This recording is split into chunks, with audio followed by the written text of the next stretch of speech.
Hammer Down Racing Report. And now your hosts, Scott Hammer and Ron Miller. Welcome, race fans, to the Hammer Down Racing Report, show number 420. 420? Yeah.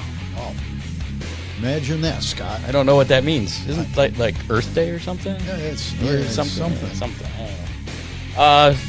Thursday, the 26th of March. Scott Hammer, Ron Miller coming at you live on Facebook, YouTube, and Twitch from the Dominator Race Products studio. Keeping an eye on the radar because apparently there's some bad storms coming. So we got the window open here. So if it does rain and we get a tornado and blown away and you can watch it live, maybe this will go viral. I don't know. Be the first podcast to.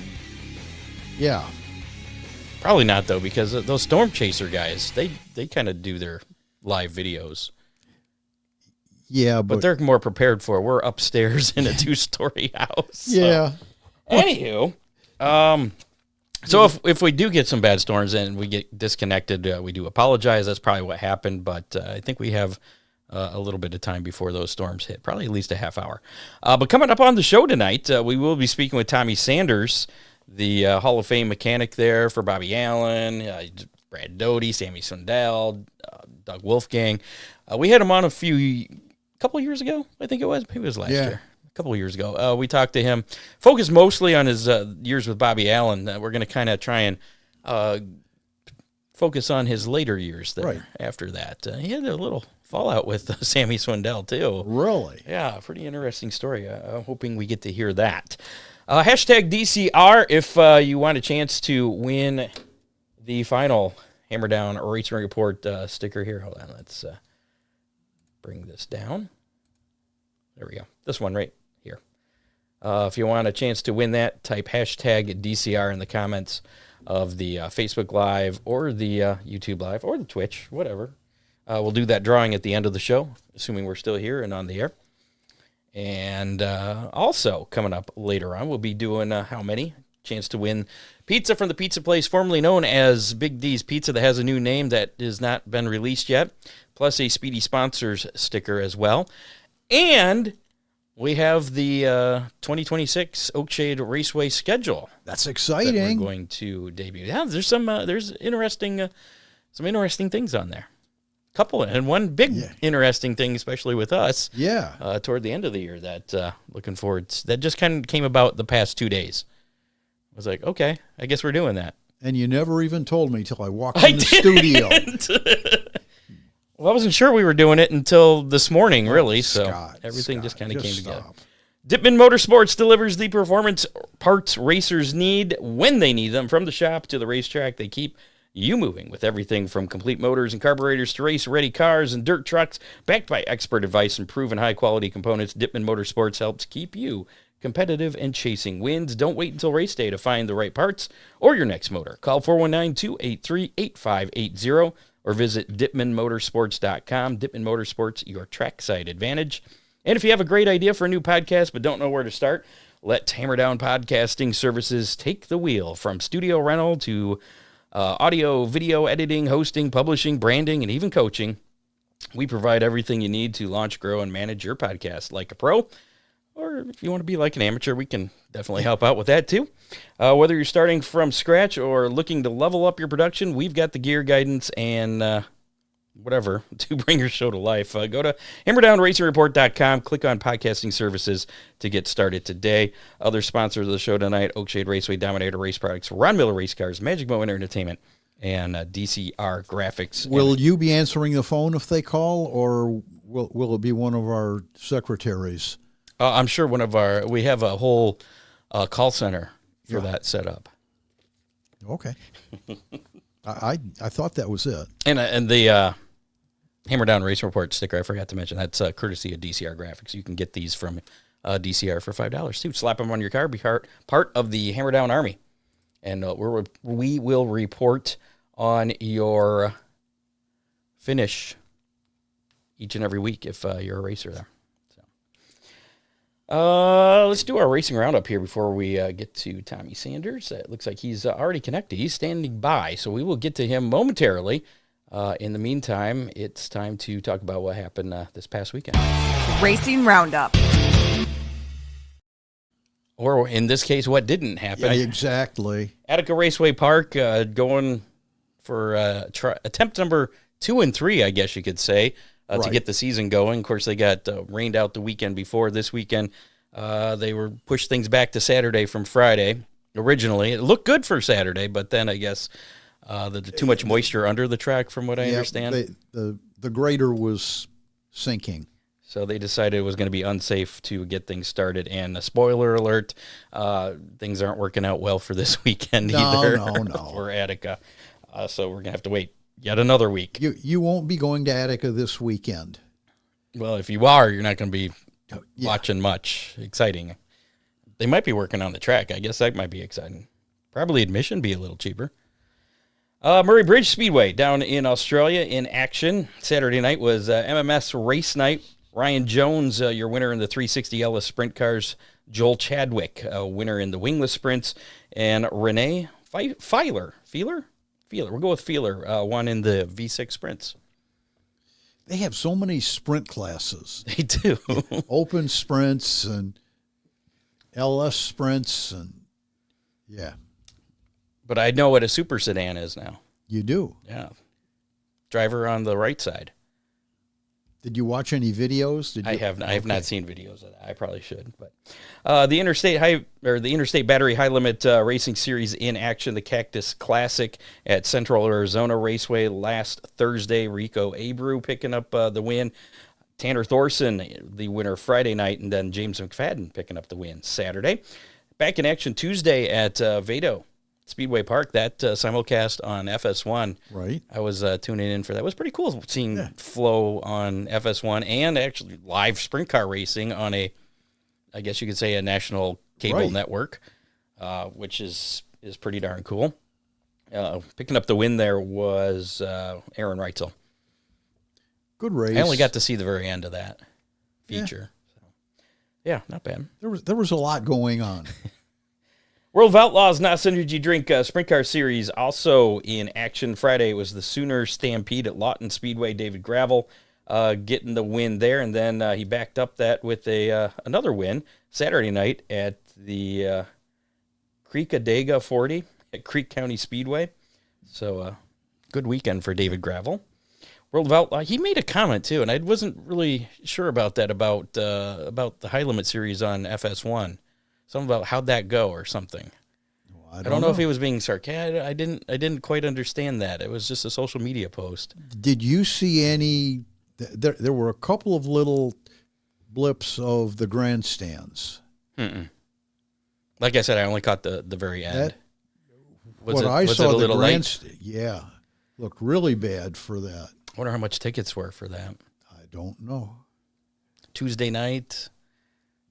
I don't know. World of Outlaw Late Model Series in action at Magnolia Motor Speedway. Friday night, Bobby Pierce getting the win. Saturday, it was Hudson O'Neill. Also in action this weekend, NASCAR had all three of their top-tier series. Craftsman Truck Series at Darlington Raceway, all three series at Darlington. Friday night was the Buckle Up South Carolina 200. Corey Heim getting the win there. Saturday, the Sports Clips Haircuts VFW Help a Hero 200. Mouthful of a name for that race. They keep coming up with longer names. I think it's just to annoy announcers. Justin Allgaier, the winner there. Well, eventually it's going to be, it'll be like, if that race was at Worldwide Technology Raceway where they have this, that'd be the Sports Clips Haircuts VFW Help a Hero 200 at Worldwide Technology Raceway in St. Louis. And now it was Darlington. And but now I'm just it's saying time for a commercial break. Yeah. Cup Series in action Sunday, the Goodyear 400 at Darlington as well. Tyler Reddick picking up yet another win. Win number 4. 66% win percentage.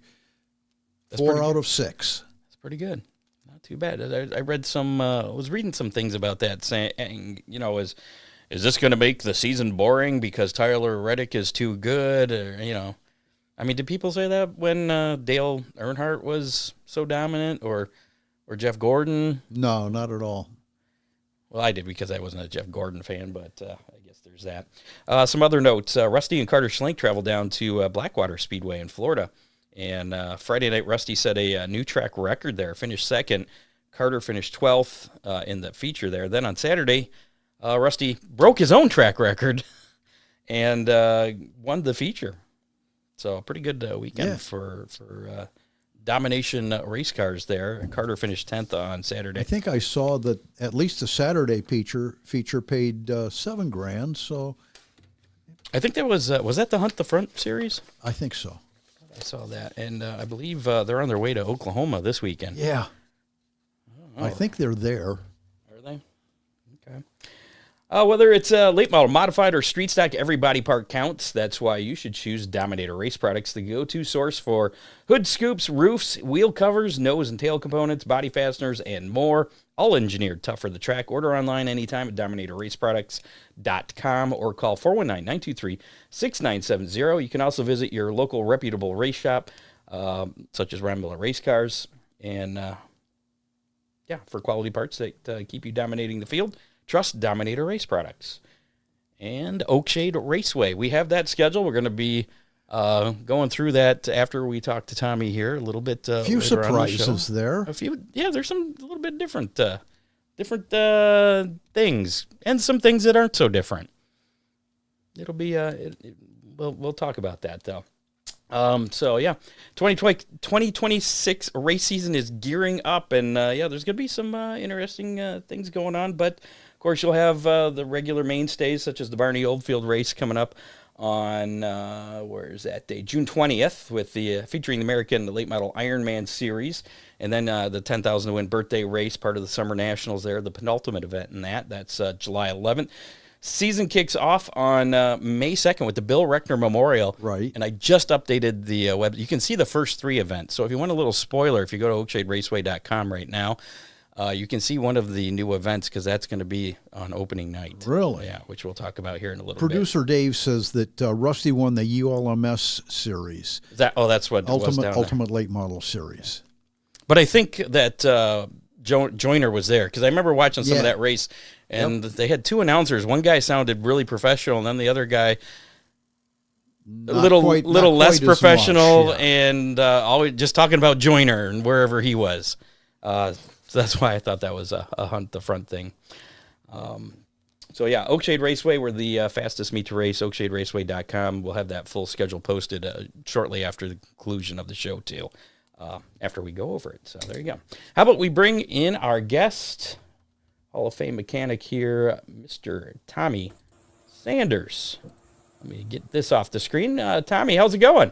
We're good. How are you? Good. Good to have you back with us again. How are things going? I mean, you retired a few years ago. It's been a little bit since we talked to you. Anything new in the past couple of years?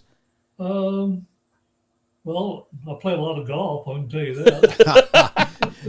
So you haven't decided to unretire? I told my wife probably about 2 or 3 weeks, 2 or 3 months ago, I said, I think I'm going to have to go back to work. She says, why is that? I said, so I can rest. Very nice. So last time we had you on the show, we kind of focused more on the first part of your career than a lot of what went on with Bobby Allen there. Then you went on to work with Doug Wolfgang. And you built 15 cars when you were with him?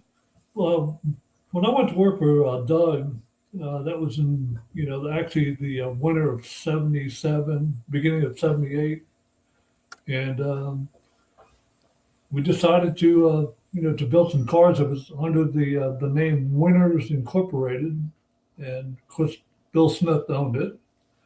And so we built, I think it was about 14 or 15 cars, and they were sold to a lot of Doug's friends. One in particular was Jerry Reichert, and you know how many races Jerry Reichert won in his career?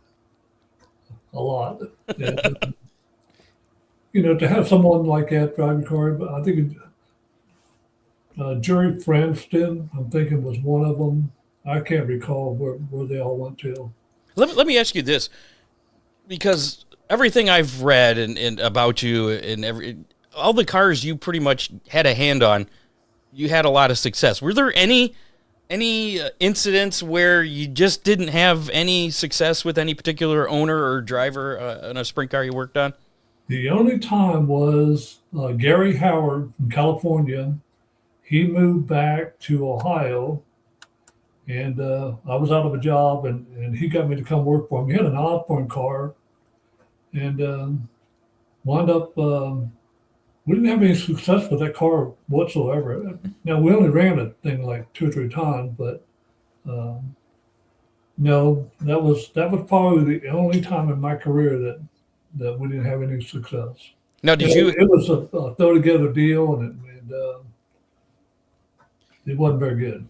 When you say you built 14, 15 cars, did you build those from scratch, or did you start with somebody's chassis? No, when I went to work for Doug, he called me. I was actually in Dallas building a car for Bobby Marshall at the time.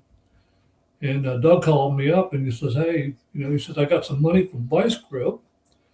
And he said, I'd like to start my own race team, with Bill Smith. And he wanted me to come up here and go to work for him. So naturally, I did. And we get up there and I built a jig and laid out the rails. About the only thing that was different from the car I ran before with Sammy the year before was the roll cage. And which, Doug, he pretty much designed the roll cage, except for the front B on top of the cage. Right. Mostly everybody had them like straight across with 2 bends on each side of them.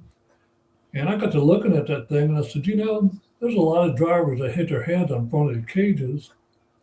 Why don't we just make this thing into a V and give the driver more headroom? And after that, that's been a standard on every race car out there right now that I know of. And, No, that was before the Hans devices, I'm assuming. what's that? Well before Hans devices that kept kind of your head from moving too much.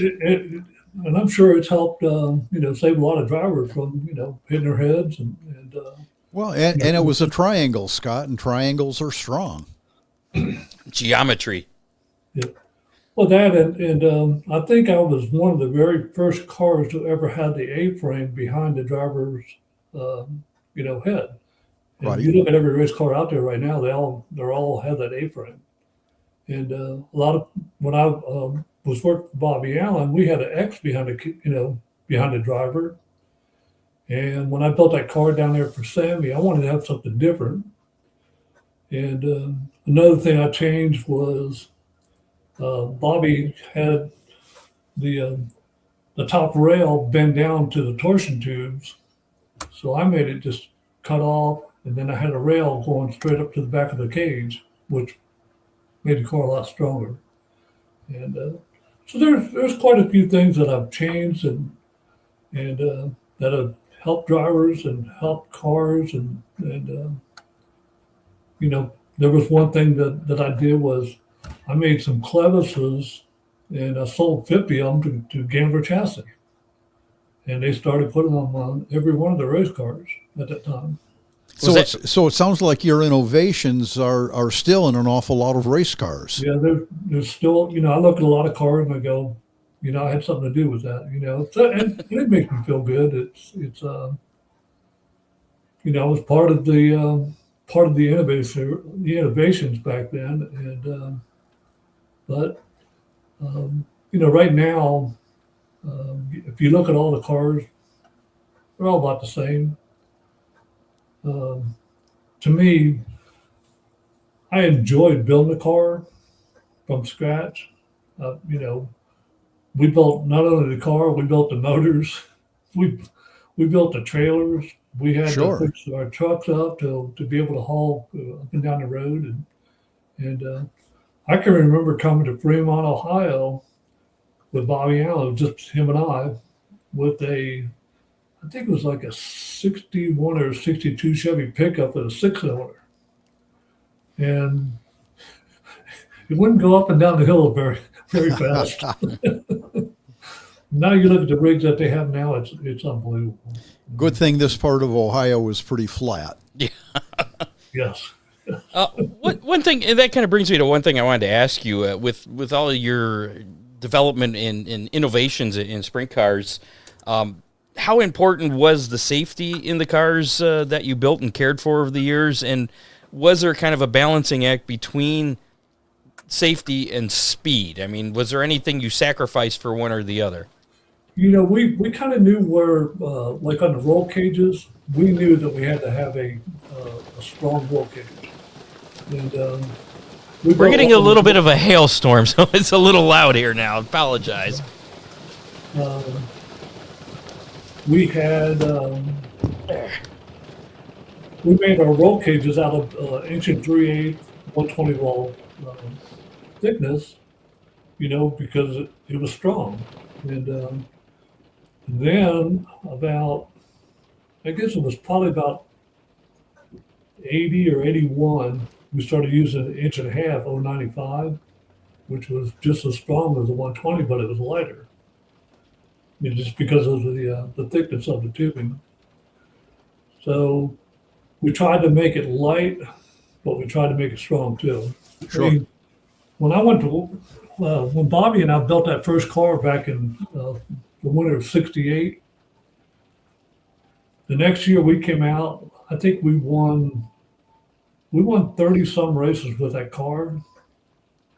We would go down to the Chevrolet garage, buy a short block, take back to shop, stick a set of heads on it. We didn't have the aluminum heads with steel heads.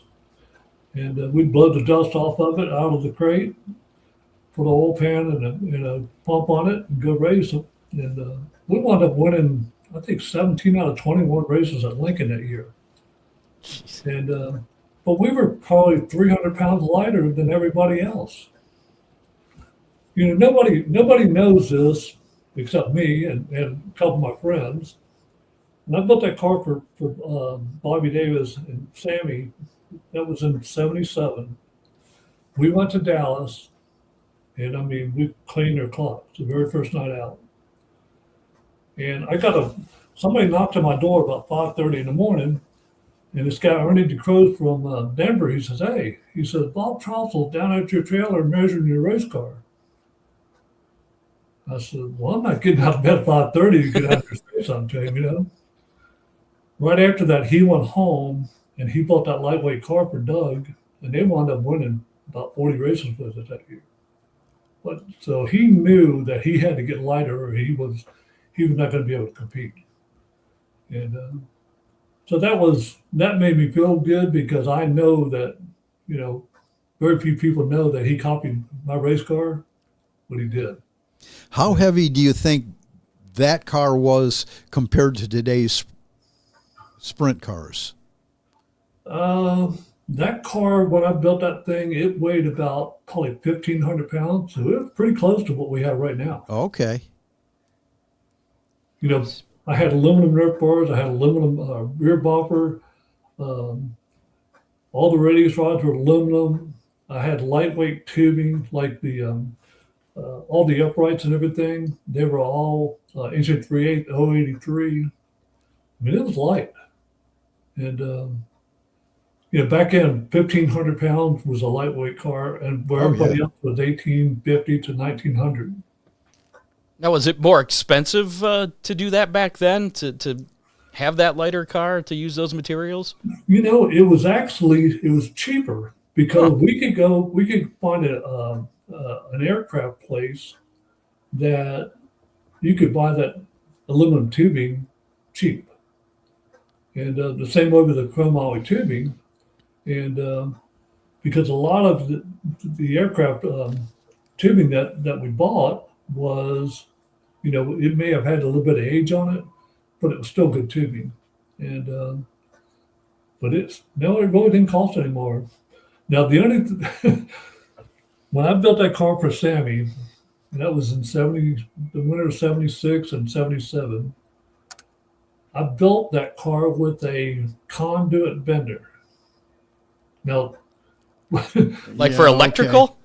For electrical. We didn't have a tubing bender. So me and this guy, Jimmy Cofer, not Jimmy Cofer, gosh, I can't think of his last name. Anyway, we called him Big Jimmy. And we wound up breaking 3 of those conduit shoes bending the roll cage. Inch and 3/8, 120 cage. That was that's how we built that car, And then after that, the next one I built for Bobby Davis, we went up to J&J, and he let us use his tubing bender, and we built that car. And in fact, I built that car in about a week. And You didn't break the tubing bender then? no, we didn't break a tubing bender then. But that's the way we did things. You had to make do with what you had. I made a tool to cut the tubing with. I took 2 flat pieces of metal and then 2 pieces, just on the sides to where I could slide a piece of tubing up in it. I had a hole in the middle of it for the size of like inch and 3/8 or inch and a half hole slow or 1 inch. So I could stick that piece of tubing in there, and I had a bolt where I could clamp it down, put it up in a drill press, and cut the tubing with the hole saw. And there was a lot of people copied that thing like that. Dean, We didn't have a mill, and all we had was a drill press and some ingenuity. Dean's got a question here. One of our listeners. Do you remember when Laverne Nance built that all aluminum frame? Yes, I do. And I'll tell you what, the boys that drove that car, Fred Linder and Shane Carson, they're lucky that they didn't die in that thing. Oh, jeez. Because the first time I ever saw a race was in Manzanita, and the rear torsion tubes fell off that thing. I mean, fell off. Just from racing? Just from racing. I'm serious. If they would have ever crashed that car, somebody would have got killed. I mean, there's no ifs, ands, or buts. In fact, let's see, I guess it was about 2 years ago, maybe 3 years ago, I went to Chili Bowl, so went and visited Shane at his shop, and he has that car, he restored it. And I got to looking at that thing, and I'm going, Shane, I said, what were you thinking? He goes, I know. He says, that was pretty stupid. I said, yes, it was. How light is that car? Oh, man. I think that thing wound up weighing about 12 or 1,300 pounds back then. Wow. I remember Raleigh Beal's brother, Al Beal, in our area had built an aluminum, and it was kind of before sprint cars. It was an early sprint car, but same fate. It didn't last long. Yeah, no, the aluminum like that you had to almost anneal that stuff to make it soft enough to where it wasn't going to just bust in two, And I mean, that's why, if you look at all this series right now, nobody allows aluminum bumpers, aluminum Nerf bars, or anything like that, because these cars are going so fast right now. I mean, they don't hold up. Yeah, speaking of that, this past summer, I mean, there was a lot of injuries. Big crashes, injuries in sprint cars. Do you think that's because they're going faster? Or, I mean, any idea what you would attribute that to? And is there any ideas on how to maybe make them a little safer for those drivers? I think one of the biggest factors of these guys getting hurt right now is those seats right now are so strong, and they don't give when they hit. I mean, you think about this, something's got to give. Yeah, the driver is absorbing all of that energy. The driver is absorbing all the impact, and if you look, most of those guys are getting back injuries. And to me, I attribute that to the somebody's going to have to figure out how to make those seats strong, but they're going to have to be able to give something. A little compliance in it. Yeah, I mean, look at the cars that GM, Ford, Toyota. They make those things to absorb the impact, and NASCAR was the same way. The, yeah, you can make the car super strong, but something's got to give. It's either going to be the driver or the car itself. Those NASCAR guys, look at them right now. I mean, they're hitting a wall, 190, 200 mile an hour. They get out, hey, because the race car is taking the absorption and it's not hurting those guys. I mean, they figured it out. Something's got to give. And Well, they had a problem a couple of years ago. I think Kurt Busch was one of them, where when they backed into the wall, the back was too rigid and the driver was taking all of the impact there. But they've made some changes. they figured it out, and now you look when they crash now. Like I said, they get out and they don't have sweat on them, and Well, something's got to give.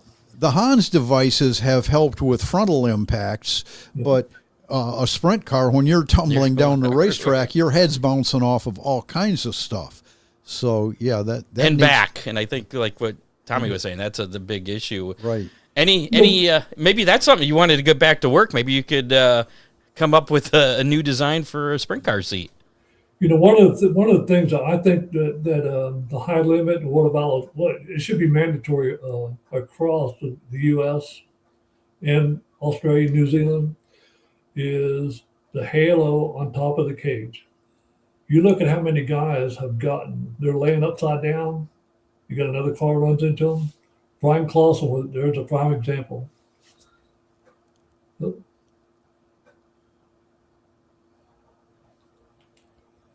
I think We're still here. We can still see you. I don't know if you can hear us. Let me see what's going on here.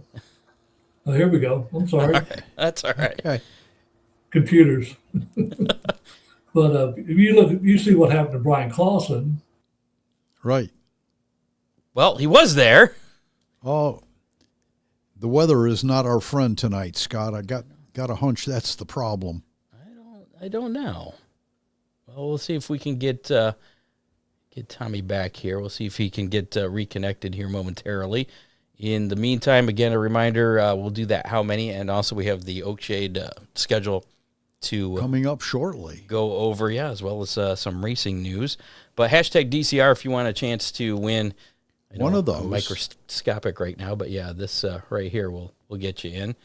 Well, if we don't get Tommy back, we can ring him up on the phone here. Right. Finish our conversation. But should I stall some more, or should we move on? Or ring him up. Or we'll do that. Again, we were into some good stuff there as far as safety in sprint cars. With the halo. Let's he's reconnecting here, it looks like. I don't know what happened there. It just shut off. It just went. It was. We're blaming the severe storms here, so we'll go with that. But what I was saying about with the halo, I really believe that they need to make that mandatory, and because that's if you're laying upside down, guy runs into you, you're gonna get hurt, and the guys that have that, I applaud them, and one of the things that I look at too is I thought about this probably last year about getting the driver somehow to lay a little bit above the drive line, because that's what's hurting a lot of drivers too. That rear end or the torque tube comes up and hits the bottom of the seat. Yeah. And that's what hurts those guys. And if somehow they could lay that driver down a little bit, get him up away from that drive line, that would be a big help. And hopefully somebody they'll come up with something like that. And it's really not going to hurt the performance of the race car. And but if you could get that guy up 2-3 inches, would be, Then you got to be careful with you get a big guy like Brian Ruhlman, and then your head starts protruding above the top of the roll cage. Well, and that's one of the things, Scott, that NASCAR did. They have gone to taller roll cages, and I'm sure you've listened to some of their broadcasts where they talk about how much a driver can stretch in a crash. I have not seen that, actually. So, yeah, it's amazing how much your body can stretch. Okay. Yeah, but I'm not talking about building a real tall roll cage. I'm talking about actually laying the driver back. Oh, I gotcha. Okay. Right. You know what I'm So saying? more reclined. More reclined, and get him up in the air a little bit. You know, even if you somehow if you had to put the driver's feet beside the engine somehow, some way, you know, maybe have to make the car a little bit wider to do that. But if you could do that, I'll tell you what, you would save a lot of drivers from getting hurt, and because they're not going to be slamming on that torque tube, or they're not going to be slamming their heads, you know, down the, you know, on the concrete or whatever they hit, the dirt or car run into them. There's some ways that they could do that. Sounds like a job for a Hall of Fame sprint car mechanic. Well, you know, I'm too old for that. Never too old. Now you had a couple stints with driver Sammy Swindell, and from what I read, it didn't end well. There was an issue with a rear end gear on the final night. Well, Sammy and I went back. We got back together in 1980, and that was like in September. And we ran Mr. Nance's car. I forget how many times, 3 or 4 times. But the rear tubes were real low in the back, and they were real high in the front. And so Sammy and I said, "Hey, Mr. Nance, can we go build a race car?" We got rained out in Little Rock, and that was on a Monday night. We drove to Wichita, and Sammy and I, we literally did not sleep until Friday on the way to the races when Mr. Nance was driving us to the racetrack. Wow. We built a new chassis, and I'll have to give George Gillespie, you know, he just passed away. He helped us with that thing, and he got us to build a 7-inch Jacob ladder to put in that car. At the time, everybody was running like 6 or 5.5-inch Jacob ladders, and we put that 7-inch Jacob ladder on that car. We went to Dallas and won both nights. I mean, it was rocking.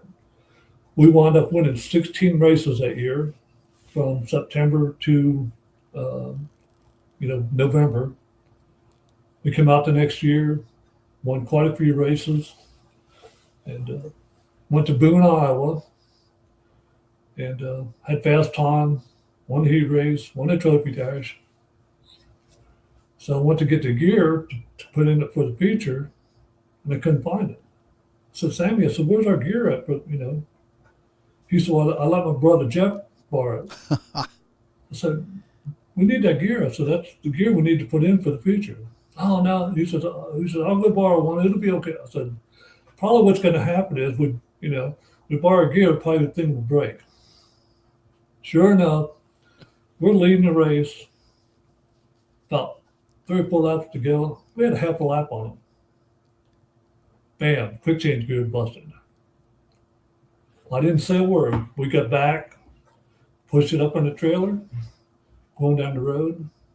Now, Sammy, he was pretty hot at the time because he knew, of course, he was mad because, the thing, broke quick change gear. Plus, he knew he screwed up.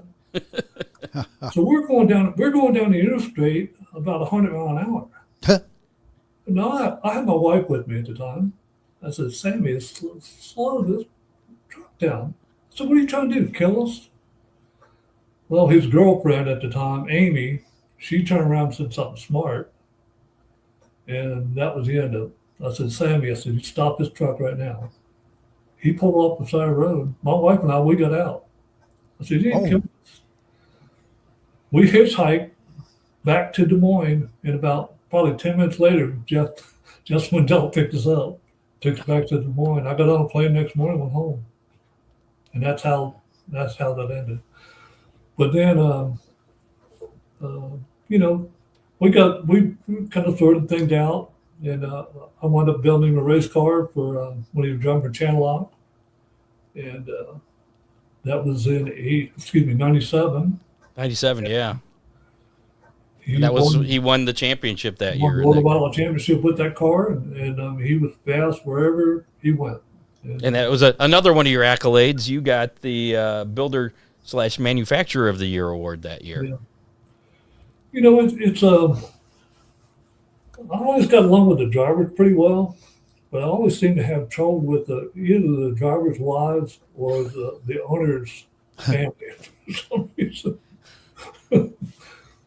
Why But would that be? You seem like a very nice, laid back guy. I mean, well, when you're working on these things, you put a lot of time and effort and hours and a lot of hard work, and the last thing you want to hear is some little gal chirping in your ear or some guy chirping in your ear, you know, and I'm going, I don't need this.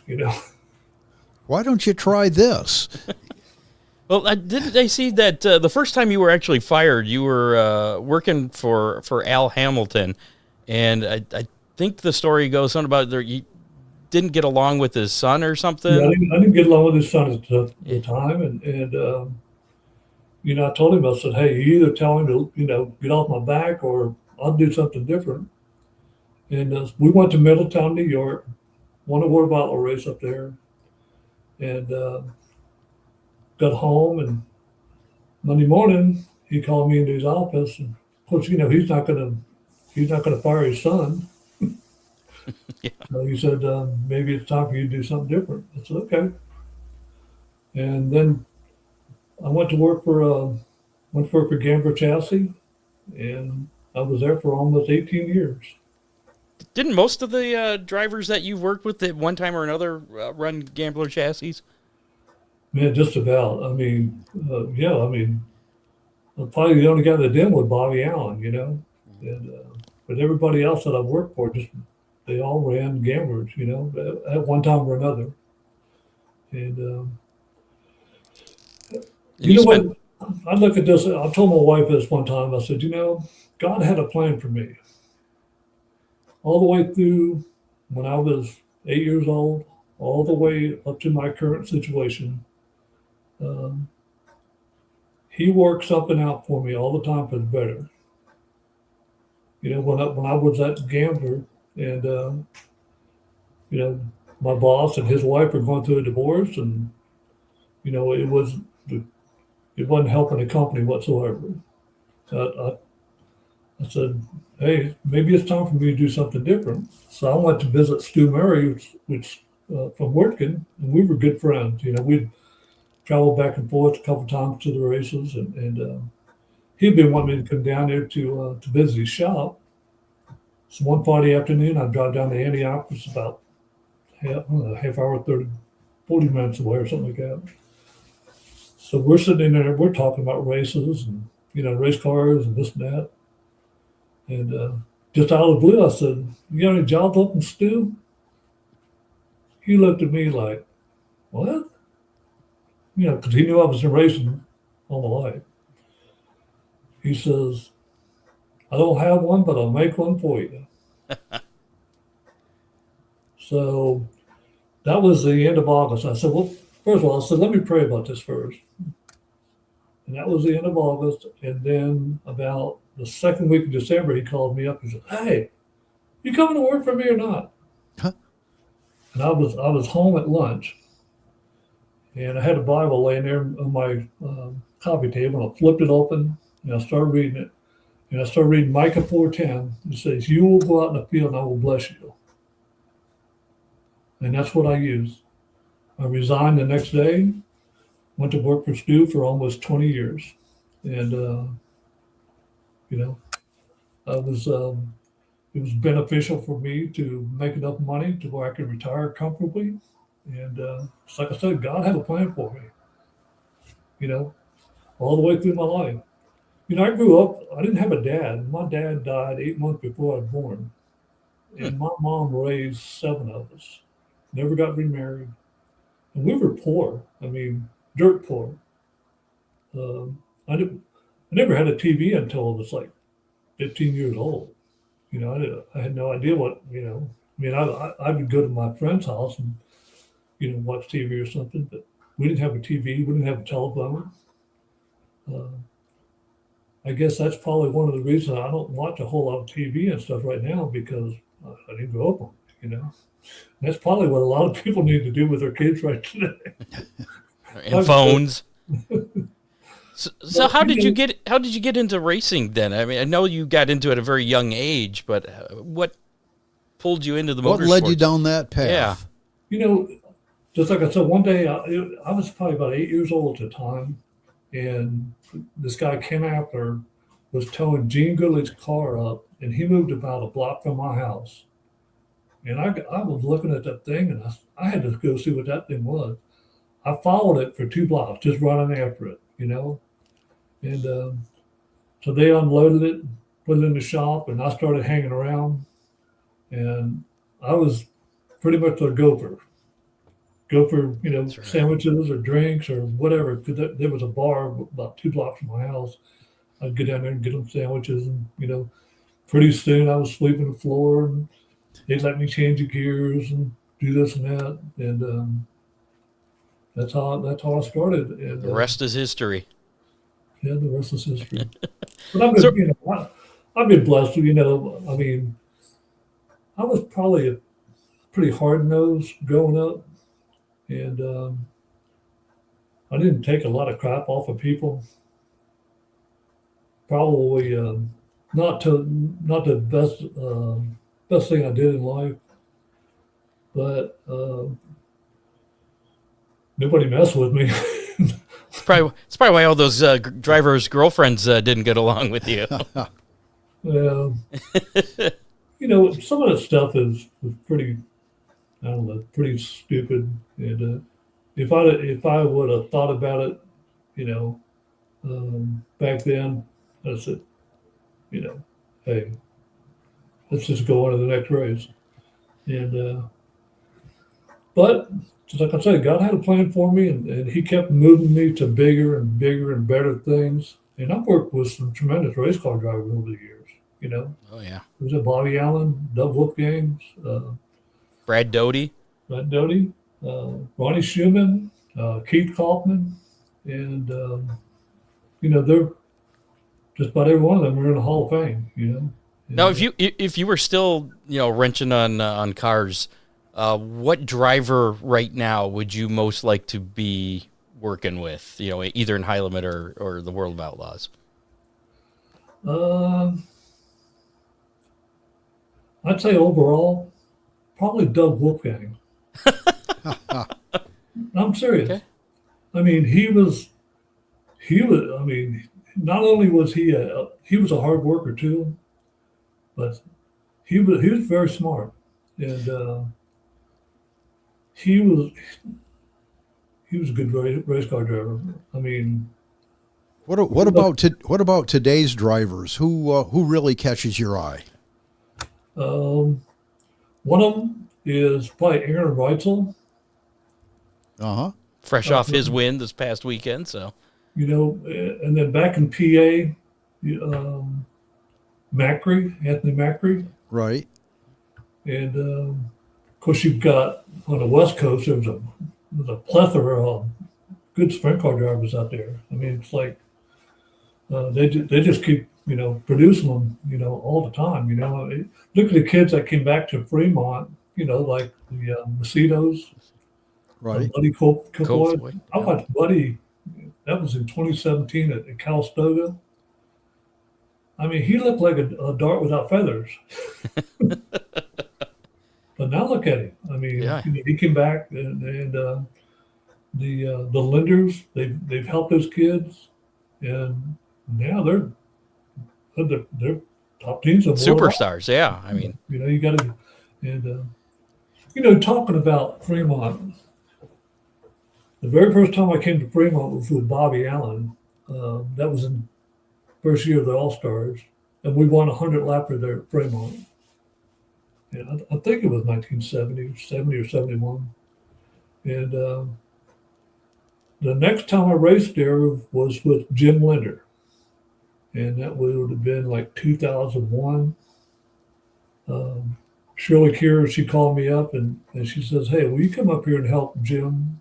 He was having a hard time at the time. He was running, back the A or in the B each week. So I drove up there on a Friday, got there Friday afternoon, worked on the car that night, found some stuff wrong, went out, the next morning, worked on it some more, went to the races that night. We wound up winning. And that was, to me, that was probably one of the best races I've ever won, was being able to help somebody like that. And we had Scott Barman, who just took over the Hall of Fame there at Fremont on last week. They're having a vintage car race the night of their Hall of Fame ceremony this year. And we were wondering if you would ever get behind the wheel of a vintage sprint car. You know what? I actually drove a couple times. And the first time I ever drove a sprint car was in a mechanics race at Lincoln. And they lined us up by the points. And that was in '69. Now, since Bobby Allen was a high point guy, I had to start 18th. Oh, gee. And I never drove one before. And I ran fourth. And Mickey Vanos, which was Gus Linder's mechanic, he drove before. He started on the pole. He won. And then Paul Pitzer ran second. And there was another guy that was that night. He was like because he never drove before either. He was like a dart without feathers. he was going down straightaway on me. I got up to him and said, "There ain't no way I'm crashing this race car because of that." And then Hilly Wright, actually, he hopped in somebody else's car. He ran third. Now he raced before. I mean, he was a race car driver. So, but then the next time I raced was I drove Van May's car at Lincoln one night. He was driving for Ork Brothers. So he said, "Hey, you want me to drive my car?" I said, "Sure." So something happened in the heat race. And so I had to run the consolation. And I started like third or fourth in the conti, and I was gone. I mean, I was almost a half a lap ahead. And the murder took a crap. So I pull in the infield, and Lynn Paxton, he runs down to me. He goes, "Now you SBs, now you know what it's like to fall out of a race." But I ran modifieds at Reading a couple times. We went over there, got rained out at Williams Grove. So we just went to watch. With me and Bobby Allen and a whole bunch of them. We just went over there to watch the race. And the guy had a race car, modified sitting there. And I asked the guy, I said, "Who's driving this?" He said, "We don't have a driver." He says, "You want to drive it?" I said, "Sure." So I went back Sunday night and drove that thing. At first time I drove it, didn't have any brakes at all. It had them Buick brakes on it. You don't need brakes. So I get back. That's what everybody tells me. So they got their brakes fixed. We started 14th in the heat race. Now they had 100 cars a night,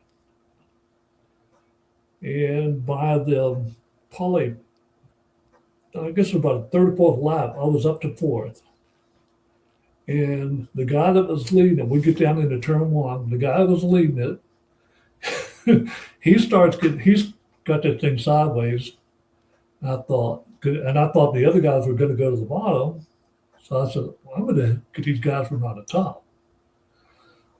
I hauled that thing around the top, and he slid up into me, and I stuffed that thing into the wall there. Oh, You had the front axle back by the motor. I had one of the I-beam front axles. So we got into pits, and there was a guy sitting there. He had a sportsman car there. He says, "Hey," he says, "you want to drive this thing?" Huh? Just after you wrecked the other one? Just after I wrecked the other one. Jeez.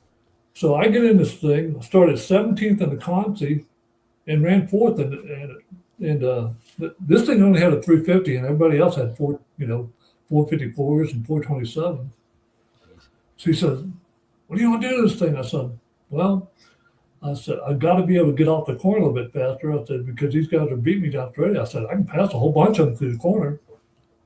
So we put a little bit more gear in that thing for the feature. About the third or fourth lap, it blew the block out. So I jumped 2 race cars that night. Let's talk about Syracuse. What were your thoughts there? You know, I love Syracuse. I ran there with of course with Brad, and we had to run the Conti. I don't know if something happened. But anyway, we started in the back and ran 7th. And then the next time we were back with Kaufman, and we started like 6th or 7th and run 2nd. And I loved the place. I remember seeing Kinzer going down the backstretch. Just hunkered down in the seat, death grip on the steering wheel at nearly 170 miles an hour. How big was Syracuse? Mile. Okay, that's what I thought. Yeah, that's You know, the last time I raced was in Lincoln, Nebraska, and Offerman was driving for Fred Aiden at the time, and he was supposed to show up that night. This was on a Sunday night race, and this was in '77. So Fred Aiden, you know, we're at the racetrack, and he says, "Hey," he says, "I'm not going to show up." I said, "Well, I got my stuff at home." I said, "I'll run this thing." So I went home, got my driver, you know, my helmet, my driver's suit and stuff, came back to the racetrack. And so Wolfgang and I started 7th, he started 6th. I finished 2nd, and he ran 5th in the heat race. He come down there, he says, "What the hell did you do to that thing?" He said, I couldn't keep up with you. After I hot lapped the thing, I could feel the thing was getting loose, getting in the corner. So I just put a little bit more rider weight in it and raised the front end up. And I got up to Kim Legenfelder, and he was pretty wild at the time too. Of course, he wound up passing away. He got an automobile wreck. But I was supposed to start on the pole of the trophy dash that night. We pushed out on the track, and it just come a flood. And so that was the last time I ever raced. So I can actually say I ran Doug Wolfgang one time in my life. Now, would you get back behind the wheel of a car if one of these vintage cars, maybe even? Yeah. Okay. All right. Phil Gressman is saying, "Don't forget our Kings of Wings in Australia." Yeah. That was a lot of fun. What's that all about? You know, we went over there in actually the winter of '98, the beginning of '99, and I got him hooked up with a guy by the name of Cyril Peel. And Cyril, he bought cars, motors. I mean, everything was first class over there. And the first night we ran was at Parramatta, and we were pretty fast that night, and that was a preliminary night. But anyway, we come back the next day, and when we got there, they penalized us. I said, For what? "Why are you penalizing us?" They said, "You had to be at the racetrack at a certain time." I said, "What are you talking about?" Well, the guy that complained was Brooke Tatnall. Uh-huh. I'll never forgive him for this, because we had to start dead last and everything because of that. And because we were going to start up like first or second that night, and so we had to run the back of the heat race, had to start in the back of the feature, and we made it up to 4th, but that was our first night over there, and we went to a couple of other tracks, and man, they were nice racetracks. We went to Liverpool, Yep. and then we went to the one up by. They closed the racetrack down here just recently. I guess it was last year they closed it down. Up north a ways? Yeah, up by Brisbane, and I can't remember the name of the racetrack. But then we went down and we ran Premier Speedway, Warrnambool. Yeah, Warrnambool. Yep. And, Hang in there, Scott. but it was a lot of fun. I think probably the best finish we had over there at the time was probably at Parramatta. But we had a winning race car. But when you started back, I mean that was a tough deal. So what was the rule that you violated? What time were you supposed to be there? I think they said you had to be there like an hour as soon as the gates opened or something. I forget. It was some stupid rule they said. But, Scott, if you remember a couple of weeks ago, we talked about racers having to nominate, basically pre-register. So I've got a hunch that it was one of those deals where you had to nominate or be there by a certain time. Yeah. Yeah, well, that's silly. They have silly rules. Okay, most of the time, hey, we pulled in a lot of times. I can remember pulling in, about 5 minutes before I left and rolling off a trail and you go race, Well, with your reputation, I guess you kind of, if I was racing against you, you got to get whatever advantage you can. Yeah. That was pretty fun with racing with Phil. I got to race with him a couple of times. I helped him at Atomic Speedway up here in Tennessee, and we won. And we were leading the night before. I'm not sure. I think we had a flat tire, and that was at Crossville Speedway. And then the next time I raced with him, we raced at Eldora, and we won both nights there. And Phil was a good race car driver, still is. Oh yeah, probably one of the neatest kids I've ever been around. I mean, him and his whole family. I mean, they're great people. Well, Tommy, we gotta get going here. I mean, we could talk to you all night. You got a lot of stories, and they're all fascinating here. So, and Dean Henry's getting he's going to be put in the Fremont Hall of Fame here, and he said something. Where was that? Something about a friend of mine is building a copy of Doug Wolfgang's 4X Speedway car for the vintage race. I'm sure he'd let you drive it at Fremont for that. If you're interested, there you go. You get something to do in June. Yeah, time to get in touch with me. I'd be interested in something like that. Actually, it was Don Henry said that. They're twins, Dean and Don. They're we'll do. I'm really glad that Fremont is doing something like that, and they're restoring a lot of the cars for people, and which is pretty neat. It's I don't know. Have you guys been to the Museum of American Speed in Lincoln, Nebraska? No, have not. I'll tell you what, you need to go there. It will blow you away, and that's probably one of the nicest museums. Not only for sprint cars, but he's got sprint cars, midgets. He's got the biggest pedal car collection you've ever seen in your life. Pedal he's cars. got the biggest. His son has the biggest lunchbox collection that you'll ever see. You have to find out the story on that one. I'll have to look that up. It's amazing. I mean, just all the stuff that they have there. You say that's in Lincoln, Nebraska? Yeah, Lincoln, Nebraska, and it'd be well worth your time to stop and visit them. Plus, Sprinkle Hall of Fame. What can you say about that? I mean, it's awesome. And another place that you want to go visit too, if you're ever in California, is Woodland Autumn Museum in Paso Robles. Man, he's got a little bit of everything in there, and it's great people run these places too. It's cool. It's cool to see the history of all that's been collected throughout the years and on display too. So yeah, it's pretty neat for those guys to restore. I wish I had some of the cars that I built that just to have them, and it's a lot of history there, a lot of memories. I see some of the cars I built, and makes me smile. Awesome. Well, Tommy, we appreciate you once again giving us the time here tonight and sharing some more of your stories.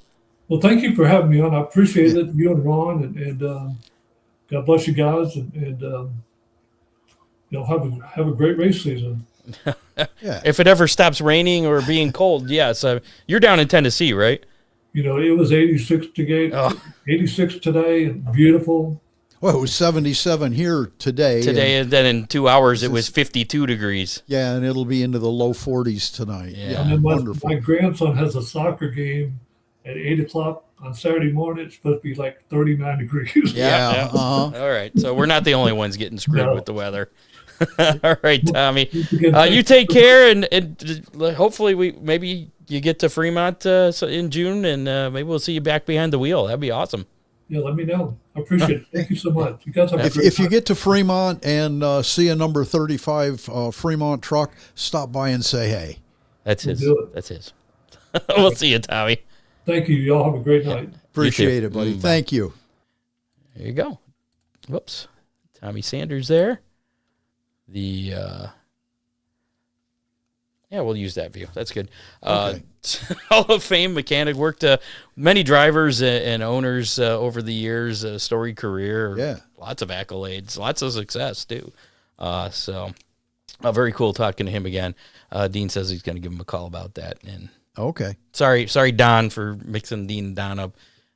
The computer's pretty small, so when I'm back here, Dean Henry, Don Henry look the same from back here.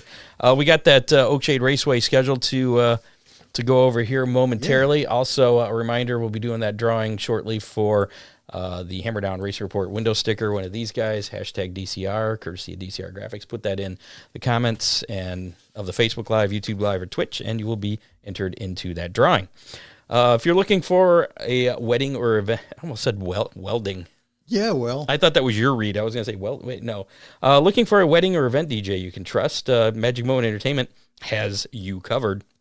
With decades of experience, Ron Burt delivers smooth planning, professional-grade sound and lighting, an unforgettable experience for your big day. Mention the Hammer Down Racing Report, and you'll save $100 off your DJ service. There are no hidden fees, no mileage charges, no lighting fees, and full liability coverage always included, and he serves the entire states of Ohio, Michigan, Indiana, and Kentucky. Magic Moment Entertainment is ready to make your event truly magical. Call 419-594-2261 or find them on Facebook under Magic Moment Entertainment or Ohio Sports Blitz. And this one is yours. Do you need car parts, repairs, or a full-on build? Whether it's a race car, classic cruiser, or just a broken bolt that won't budge, Ron Miller Race Cars in Lambertville, Michigan has the tools, talent, and experience to get you back on track. Over 200 years of experience, give or take just a few. Ron's crew can handle it all: bodywork, transmission, chassis repair, custom build, safety gear, performance parts. If you're looking for an Easter gift for the racer or car enthusiast in your life, consider Ron Miller Race Car gift certificates. That's it.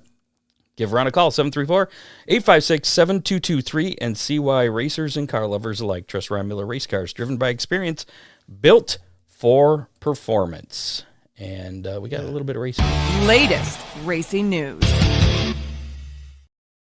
So there was a bad accident, and I meant to look up an update on his condition, but I forgot about this, in New Jersey. I don't know if you read anything about that. Crate modified driver George Swigert of Woodhull, New Jersey, was airlifted to a nearby trauma center following a severe crash Saturday night at Bridgeport Raceway in New Jersey. According to updates shared by his family Sunday, that was the last update I have, Schweigert sustained significant injuries in the accident, including head trauma accompanied by a brain bleed. He also sustained 2 broken ribs, a fracture beneath his eye, 2 fractures in his neck, and another in his lower back. A Sunday night update from his mother offered some encouraging developments as Swigert continues treatment at Cooper University Hospital's Trauma Center, that is in New Jersey. Doctors determined that the fractures in his neck and lower back do not involve the spine, a positive sign early in his recovery. Yeah. But beyond that, I don't have any updates, and hopefully everything That is head injury could be not good. concerning. Yeah. Yes. Must-See Racing has been sold. Saw that. Longtime CEO and president of the series, Jim Hanks, will step away from day-to-day operations immediately. The timing of the sale comes less than 6 weeks before the opening weekend, which kicks off the 16th season of racing for the 410 Winged Asphalt Sprint Car Series. Longtime Must-See Racing official Tony Roberts will assume ownership of the series. Hanks, along with his wife, Nancy, founded Must-See Racing, a motorsports television production company, back in 2008. After difficulties convincing 2 rival series to collaborate and produce sufficient car counts for his nationally televised events, Hanks decided to form his own series. So he could control every aspect of his events from start to finish. He believed creating his own series was essential to producing quality winged pavement sprint car events for national television audiences. In 2011, the Must-See Racing Sprint Series was born. The series had a strong presence in the Midwest. The Michigan-based series has competed in 13 different states. The sanctioning body has also included super modifieds, 602 crate sprint cars as well under its umbrella in the past. Oh, okay. So there you go. I don't know if that means it's just under new ownership. Other than that, I don't think there's any changes. So well, I wonder if that has anything to do with that big sprint car modified series this summer, paying some astronomical fees. Don't know. And also one other thing here before we get to the Oakshade Raceway schedule reveal, the Cowbell Classic finale there at Cannondale Speedway Park that was postponed due to the official passing away. Yeah, the crash there of the side-by-side, the tragedy there. With no viable rescheduled date available, series and Cannondale Speedway Park officials have canceled the remainder of that event. So, but I guess there is plans for the World of Outlaws to be back there next year, but in a new event. So, and finally, we have the Oakshade Raceway 2026 schedule.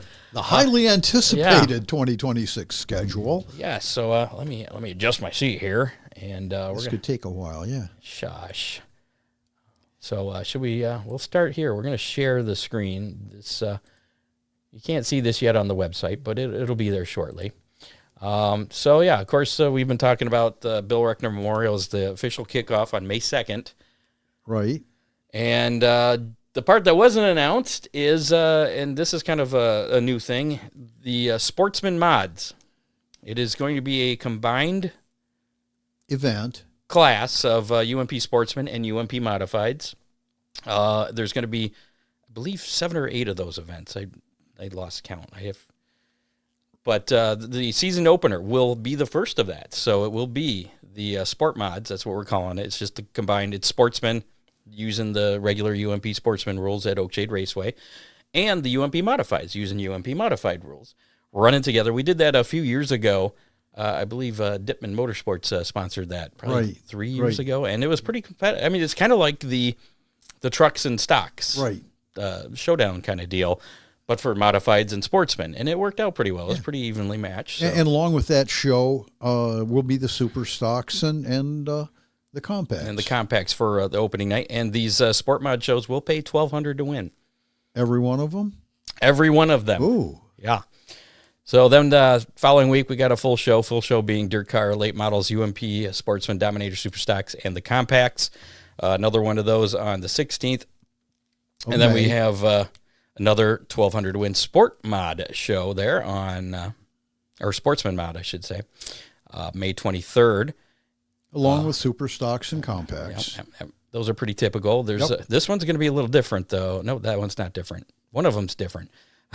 One of them's not like the other because there's some with the late models are involved. There's some nights that the late models aren't racing, and usually it's with these $1,200 to win Sportsman Mod shows. But there's a few where we have a $1,200 to win Sportsman Mod show and the late models running together. So then we go full show May 30th, that Saturday, featuring the 4 regular classes of late model Sportsman, Dominator, Super Stocks, Compacts. Moving ahead here to June 6th, the Sports Mods, once again with Super Stocks, Compacts. Full show on June 13th, the late model Sportsman, Dominators, whatever. And then, of course, we've been talking about this 37th annual Barney Oldfield race coming up on Saturday, June 20th. That is going to pay $5,000 to win. It's going to be a Valvoline American late model Ironman Series event. Sportsman will be off that night, but Super Stocks Compacts in action. That is Saturday, June 20th. The following week, there's one of the $12,000 to win Sportsman Mod and Dirt Car late models, both in action. 12,000? 1,200. That's right. Don't hype it too much, Scott. Dave said that earlier tonight when I was talking to him about it, and I'm like, yeah, I'm going to say 12,000, and I'm going to put Oakshade out of business because of the 1,200 to win for the Sportsman Mods. Hammer Down will be contributing to that show. Yeah. I'll have to sell a lot of things. But, that's Saturday, June 27th, the Sportsman Mods, and basically a full show of dirt car late models, super stocks, and compacts. July 4th of July, it's a full show, plus the vintage American race cars. That's always fun having those guys. They'll have the cars on display behind the stands, and then put on some exhibition heat races and a feature. Then the following week after that is Saturday, July 11th, 29th annual birthday race / Dirt Car Summer Nationals for the late models, Dirt Car UMP Modified Nationals, the Summit Racing Equipment Nationals, I guess they're calling that, for the modifieds. And then the Dominator Super Stocks will be in action, those three classes like it was last year. And again, the modifieds, that's just the modifieds, no sportsmen on July 11th there. But the following week, sportsmen are back against the modifieds, the Sportsman Mods, 1,200 to win. I got the amount right there. That's July 18th. Couple full shows, July 25th, August 1st. Another 1,200 win Sportsman Mod show with dirt car late models as well as Dominator Super Stocks and Compacts. It's August 8th, August 15th. Basically same show as the week before minus the late models. Full show, late models are back August 22nd. And then season championship night. I know this has been something in the past where season championship night hasn't been announced till later in the season. Right. You're getting it straight up front here. Saturday, August 29th, and that is for the four main classes, the Dirt Car, Late Models, UMP Sportsman, Dominator Super Stocks, and Compacts. There is no point fund at the moment for the Sportsman Mods. But if a sponsor should step up for that, or sponsors, then that could change. Speaking of that, another 1,200 to win Sportsman Mod show on Saturday, September 5th, with the Super Stocks and Compacts. No racing again on, I almost spoiled the final event there. No racing on September 12th, like last year. I have just to believe that conflicts with the Fulton County Fair. Either that or it's the week after the fair. I'm not sure, and they need a break after that. Right. But so no racing September 12th. Following week after that, Papa Boiler's Super Stock Spectacular is back. That's 1,000 to win, plus the Sportsman and Compacts in action. Mm-hmm. And then this just came about last night and today, pretty much. The Hammer Down Showdown is back. Well, it was the Hammer Down Clash before, yeah. It was a Showdown series. Then it took a year off, and so we kind of picked up the reins, and we weren't really the Showdown series. We were the Hammer Down Clash, but basically the same rules. And then I talked to Corey this morning as well, Corey McCoy, who's in charge of the Showdown series. And it sounds like he's not going to be, most likely not doing that this year. So we're kind of doing one event. It's going to be at Oakshade on Saturday, September 26th. The Hammer Down Showdown, which is basically going to be Showdown rules. And there's additional sponsors and money for that. I don't know how much that's going to pay yet because, like I said, this just came about this morning. And I've already got 2 sponsors. So if you're interested in pitching in for that, let me know. Get a hold of me or the track, and we'll build that purse up. We have a Fast Qualifier Award that is being sponsored by Auto X, wholesale car dealer, pre-owned car dealer. Right. In Toledo off of Lewis there, and Speedy Sponsors is going to be sponsoring the race as well. They're going to be sponsoring the trophy, I believe, or the check, or both. Okay. They're sponsoring the event. He said maybe he sponsors the green flag, the yellow flag, whatever you want to sponsor. Let us know, and all that money we'll just throw right into the fund for the driver purse for that to make it interesting. And the rules aren't officially set yet. That's going to be coordinated by Corey McCoy. So chances are it's going to be similar to the rules from last year, which now the Dominator Superstock rules have changed, as we had let you know, what was that, about a week ago? But those rules are basically kind of the biggest headache that the Superstocks had was a wheelbase issue, and But that rule was always there. Right, It and just and hadn't it's been enforced. it's still there, It's still there. Yeah, that rule is still there. and I'll bet that doesn't change. But everything else is, it's pretty much sounds like it's going to be the regular super stock rules. There Right. may be a tire allotment for the right rear, the M60, I think may be allowed to be used. That's not finalized yet. So, I mean, that would be the only you don't have to run an M60. I mean, you run your regular oak shade stuff, you'll be fine and competitive there. Or your Fremont truck And the stuff. Fremont truck stuff, yeah. And you guys have open tire rule. Any anyway, don't 8-inch you? tire, Yeah, correct. so it wouldn't even affect you. So pretty much the Fremont truck rules. So there you go. That is the thing that just came about this morning. Breaking news. Still putting it together, yeah. So there you go. Like I said, if you want to help out with that, let us know. And we'll build that up to be something big to wrap up the 2026 race season. Will you race there, Ron? You going to be there? That's the plan. Okay. Good. That's 6 months away. It's hard It is telling. a while, yeah. So that is the schedule. That'll be posted here in the Oakshade website very soon. I know a great tech guy. Sorry, I didn't have the comments here as I was going through that. We got a link to the Museum of American Speed there, thanks to Ohio Sports Blitz. And, Dave Gumby Jr. Yeah. I know a tech guy. You darn well better Does he be work for free? You darn well better be racing that day, sunshine. Oh, that's true. He's got a truck. Yeah. That might be a conflict of interest, Mr. Gumby. That's why I have absolutely nothing to do with the teching or anything. The only part that we have, as far as the show goes, is just trying to build up the purse for the racers. Yeah. We are not running the program. We are not officiating the program. We're not teching the program. We're just We are promoting. There you go. That is the extent of our involvement there for Making the Hammerdown show as good as it can be. And we talked, and the reason for the name, I talked to Corey this morning because he kind of wanted to keep the Showdown thing for himself that year. We did the Clash, so we changed it to Hammerdown Clash. And he's like, this Showdown, it rhymes. Let's go with it. It's the Hammerdown Showdown. So there you go. So that's what we're going to wrap up the season with at Oakshade Raceway.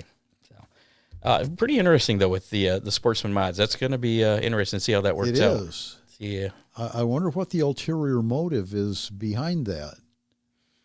Butts in the seats, I guess. It's butts in the pits. Cars in the pits. I guess butts in the pits is a little different.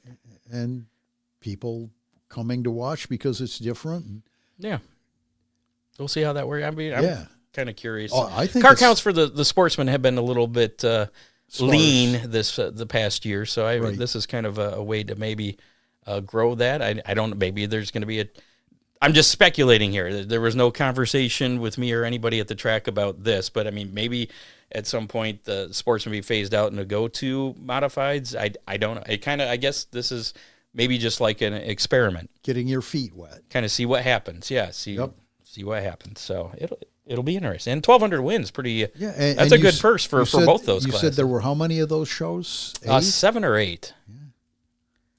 So there you go. That's all I got for news. We have this week in motorsports history. A few things here. In 1978, today's the 26th, right? So on this date, in 1978, that season marked the first kart-era championship car season after the split with USAC that would lead to the formation of kart championship auto racing teams that formed actually in 1979. There's been a lot of splits in the open-wheeled ranks. Because then you had the one in, was that 96? Where the IRL and kart split. Oh, yeah. Was it 94, 95, 96? Somewhere in there. I remember going to the first US 500, which was the kart sanctioned event up at Michigan, MIS, the same day as the head-to-head against the Indianapolis 500, the first one with only IRL drivers. It was, and of course, the start of the Michigan, or the US 500 was a big crash. Yeah. Before they even got to the start finish. The whole thing was just bad. It's good that they're back together.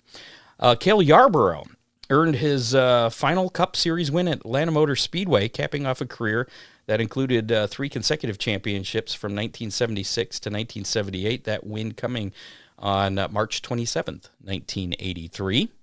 That final win, I should say. And then finally, going way back to 1958. Ooh. March 30th. Do you remember what you're doing March 30th, 1958? I'm sure I was up to something. NASCAR expanded beyond ovals and staged the first race on the Riverside International Raceway road course. So road course has been part of NASCAR Since going back to 1958. 1958. That is your week in motorsports history from the Hammer Down File Vault. It's interesting. Possible tornado near Upper Sandusky. Appreciate the heads up there, Gene. At least Thanks, Gene. that's good to know that it's not here. We had some pretty good hail a little earlier tonight when we were talking to Tommy. Turn heads with wraps and decals from DCR Graphics. Full wraps start at just $425. They can even put it on for you. Schedule installation for a small additional charge. DCR also offers crew gear, T-shirts, hoodies, flags, and hats. DCR Graphics makes sure your whole team looks sharp at the racetrack and wherever they are, really. Don't forget to grab your Hammer Down Racing Report sticker for just $5. You can visit DCRgraphics.com or call 419-308-9523 to place your order today. DCR Graphics, where speed meets style. And I know you're going to be disappointed, Ron, but no Hammer Down hotline this week. No calls, so nothing to answer there. If you got something on your mind you want us to talk about, give us a call or a text, 419-318-3081. That's 419-318-3081. A couple weeks ago, we had a listener calling in about actually, I guess it was messaged us, yeah. But a technical question, and feel free to answer. Ask Was those. that set up, the loose in or push in and push out? Yeah. Yeah, loose in the middle or whatever, yeah. Fix whatever happens I'm a little first. loose in the middle. Yeah. Let's give away some pizza. How many? So last week's How Many was how many 410s, late models, and 305s combined would be at Attica. I know. That answer was 0.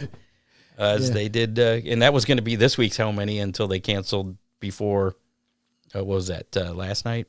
I think they canceled. So Yes, I had to come up with another one for tonight. So 0 was the correct answer. You said 93. I said 9. Things looked pretty good on last Thursday when we were talking. We didn't know that there was a lot of moisture hiding underneath the track. So, Soft spots. So my pessimism finally paid off with 92. I beat your 93. I was closest. Only listener that guessed 0, the only pessimist out there, Mr. Dean Henry. Really? So he wins his own pizza from the pizza place formerly known as Big D's Pizza, that has a new name that hasn't been released yet. in Clyde, Ohio. In Clyde, Ohio. 808 North Main Street there, 419-547-1444. He also gets a Speedy sponsor sticker as well. Oh, I got his there. One of these bad boys. So if you want a Speedy sponsor sticker and some pizza, listen up, because this week's How Many is not how many cars are going to be at Attica this weekend, because that'll be 0 again. We already know the answer. So I had to come up with something different. Looking at Atomic. So the Lucas Oil Late Model Series was scheduled to race there tomorrow night. That has been moved, flip-flopped over the Indiana show there. The Indiana Icebreaker, that's at Brownstown. That's going to be Saturday night. Now, Sunday is going to be at Atomic. At least last I saw, it hasn't been canceled yet. Could be chilly. It could be a little chilly, so but it's on schedule for Sunday. So that's the how many late models are going to be in competition Sunday at Atomic Speedway. Put your guess in the comments of the Facebook Live or the. It's been a week. Did you do your homework? Oh shoot, we were supposed to do something for that. I forget what the question was. It's been a busy week. Anyway, I was just looking at our YouTube comment there. We see all the comments. So a lot of people watching on Facebook are like, what is this guy talking about? Where was I? Oh, yeah. How many? So how many late models? Put your guess in the comments of the Facebook Live, YouTube At Live. Atomic Speedway. On Sunday. And also on Spotify. We had our first guest on Spotify finally. Oh, very good. So you can put your guess in the comments there. So there you go. I have to guess first. Yes, John you do. Monaberger says 44, 62. Don says, was there anybody else that's guessed yet? I'm kind of stalling here. Come on, put some guesses in. We'll give you until Sunday at, I don't know what time the gates open for that. We'll say noon. Noon. We'll give you till Sunday at noon. So, if you're listening to us on Spotify, you can put your guess in. Yeah, on a Sunday, I'm sure that it'll be a little early. Yeah, that's kind of what I'm thinking. So we got a couple lower ones there. 44. That's I don't think that's too far off. John Young's going to be a pessimist and go with the 0 this time. 58, 50. That's right, the All-Star roster. I was supposed to look at that. Who do I think could still We'll get join? back with you on that. I'll make a note this time to do that after the show. Otherwise, I'll forget. All-Star roster. When is that first All-Star show? Is that the one that's at Attica in a couple weeks? Could be. Anyway. And I think James is donating his pizza. Is that what I saw? There's been a lot going on in the comments here. It's going on. Please donate my pizza to your choice of emergency response. And they do Right. do that. It's just not just, okay, well, yeah, we'll do that. He really does get them to first responders. I've stalled enough. I'm going with 45. 45 is my guess for Sunday at Atomic. That's a Lucas Oil Being the late model weather show. pessimist, I go could with say 44? 0, but 44 is a popular guess. I'm going with my standard 42, Scott. 40 for the answer to everything. All right. Well, we won't have a tie because if it's 43, you'll win, and if it's 44, I'll win. Yeah. So there you go. Get your guess in before noon for a chance to win that 2-topping large pizza from the pizza place formerly known as Big D's in Clyde. And I guess the recipes are still the same, so it's pretty much still tastes like Big D's. Good so stuff still. there you go. So let's check out this week's racing menu, which some things are getting scratched off of the menu already. This weekend's racing menu. And that starts with tomorrow night's event. Actually, they had Saturday as a rain date. They just, nope, not this weekend at Attica Raceway Park. The Advanced Drainage Systems Night has been scrapped. They're going to try again following weekend. Scott, we're talking racing in the 30-degree range, so yeah. I'm not saying I blame them. I mean, Ain't happening. No. If they could have raced this afternoon, maybe that would have been good before the rain came. Yeah. It's kind of hard to get people out of work on a Thursday afternoon. Mid 70s. Yeah. Other action. Looking down It in may or may not happen. Australia, Perth Motorplex has already canceled their weekend. They had a couple shows Friday and Saturday. It's been postponed to the Friday and Saturday, April 10th and 11th. I guess they have tropical cyclone Narrale, Narralle.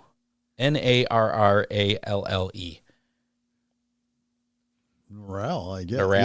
Narrale, mate. Aye. Hey. It's their version of a hurricane. Yeah. So It just spins backwards. it's a backwards hurricane? Yeah. Crazy. This is something Dave and I were talking about. Is the west coast of Australia, that's on the Indian Ocean, right? Is that considered the Indian Ocean?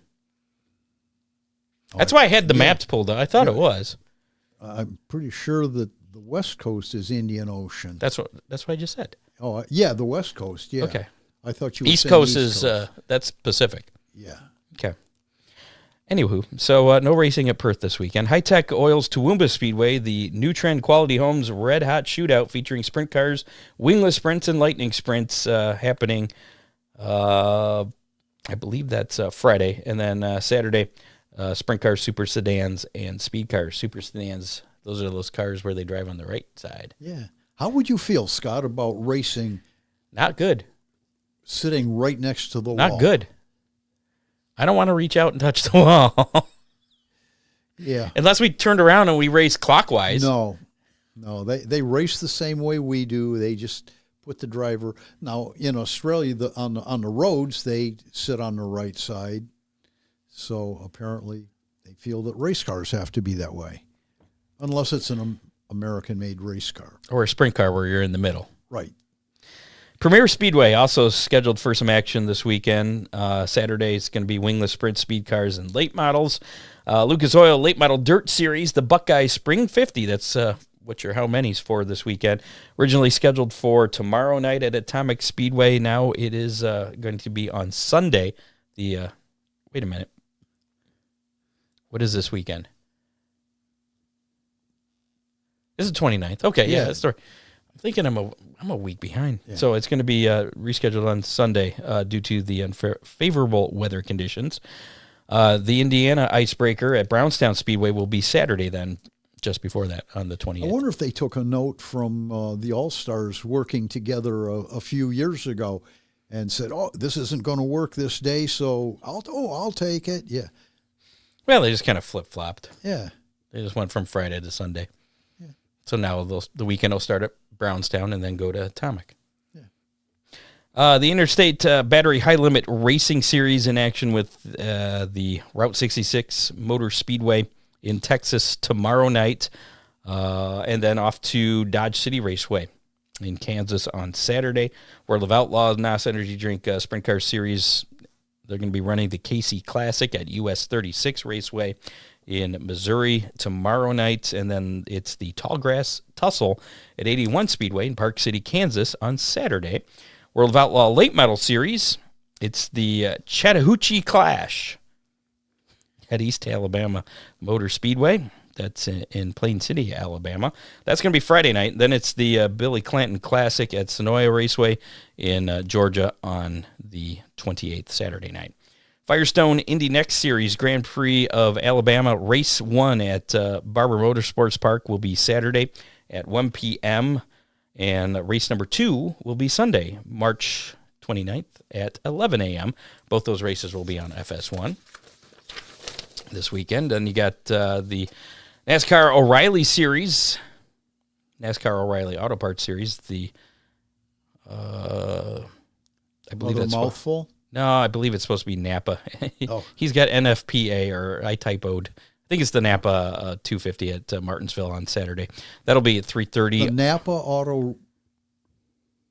So the O'Reilly Auto Parts race is okay. Sponsored by Napa. Conflict there? No. Only if you make it that way. Son of a gun. Things flipping all over the place here. Why won't it let me change? I don't know. It doesn't like you anymore.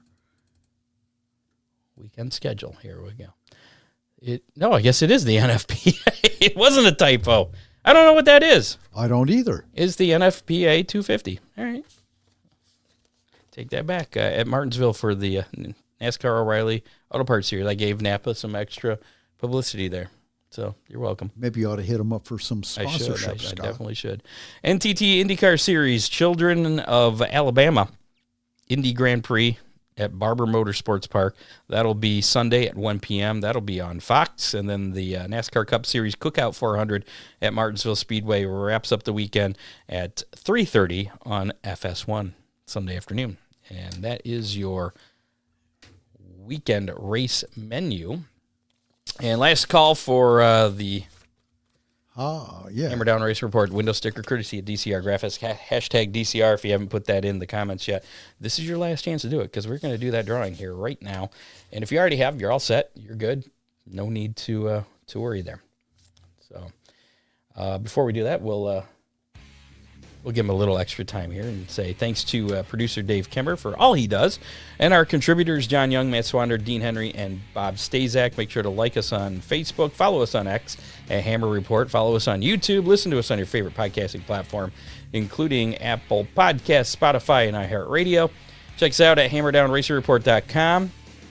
Rate and review us, share us with your friends. All that stuff helps us. Thanks to our sponsors, Oakshade Raceway, Ron Miller Race Cars, Magic Moment Entertainment, Dittman Motorsports, Dominator Race Products, and DCR Graphics. And again, if you want to get involved in the Hammer Down Showdown, $50 is it's all it takes to get in. You can give us more. Absolutely. But $50 will get you in to be a sponsor of that event. So it's not a big investment, and we'll be promoting it all year long here on the show. Track will be promoting it.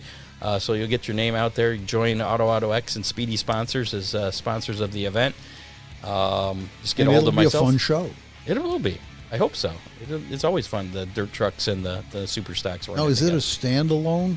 It's it. Just the show. Just Oakshade. No compacts? Oh, no. The Sportsman and Compacts will be Okay. in action that All night right. as well. So, and that's the last show of the season there at Oakshade. So let's give away our Hammer Down Race Report sticker. I still hear rain. Nope, maybe not. I'm hearing things. So here we go for the Hammer Down Racing Report sticker, courtesy of DCR Graphics. Again, slap one of these bad boys on your car. If you have a race car, and you'll be part. Nope, I do hear rain. You'll be part of the Hammer Down Army. We'll report on your finish each and every week. Here we go. Who's going to be the winner this week?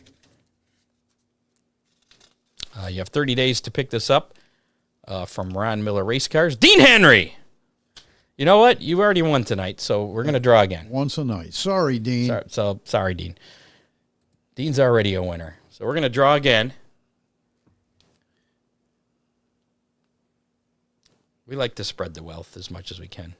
I thought it was going to be Don Henry. That'd been fun. Matt Swander, congratulations. You got yourself a Hammer Down Racing Report window sticker. So I'm sure you're going to be coming to Ron Miller Race Cars to pick it up. If not, you have 30 days, and we're going to give it away to someone else. So there you go. Congratulations, Mr. Matt Swander. And thanks to our guest this week, again, Tommy Sanders. Always nice talking to him. Yeah. He's got a lot of stories. Interesting, yeah. Yeah, that could be a... And he's been there and done that. Has he? Yeah. All of it. Next week on the show, we will be speaking with Wayne County Speedway promoter Jason Flory. Their opener scheduled to be next weekend. So what is that? April, first weekend in April. We're already to April. Yes, we are. So we'll be talking to him about everything. I think Wednesday's the 1st, so. Oh boy, no, that's you're not getting me with that. That's April Fools. Yeah, okay.